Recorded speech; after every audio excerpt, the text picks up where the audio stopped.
আজ বাড়িতে মাসির ছেলে আসার পরে আমরা দুজন যা যা করলাম চলো গল্পটা তোমাদের শুরু থেকেই বলি। দেখো তোমাদের তো আমি আগেই বলেছিলাম যে আমার জীবনে সুখ শান্তি বলে কিছু জিনিসই নেই, থাকবে বা কি করে যদি আমি সারাদিন বাড়িতে ঘুমিয়ে ঘুমিয়ে কাটাই। যাই হোক এইসব ভাবতে ভাবতে জানতে পারলাম যে আজকে আমার মাসির ছেলে আসবে, মানে আমার ভাই। ওর কথা বলতে বলতে ও চলেও এলো আর আমরা দুজন মিলে যাচ্ছিলাম একটু ঘুরতে।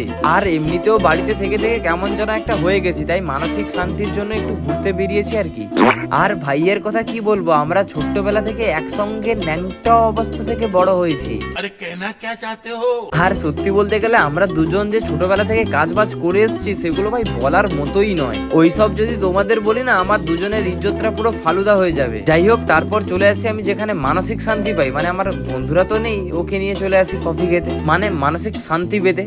ওইখান থেকে বেরিয়ে আমরা চলে আসি একটা কাকুর দোকানে চাউমিন আর পকোড়া খাবার জন্য। আর তোমাদের একটা কথা বলতেই ভুলে গেছি, আমাদের দুজনকে যেই দেখে না কেন বলবে মোট্টু পাতলু কি জোড়ি।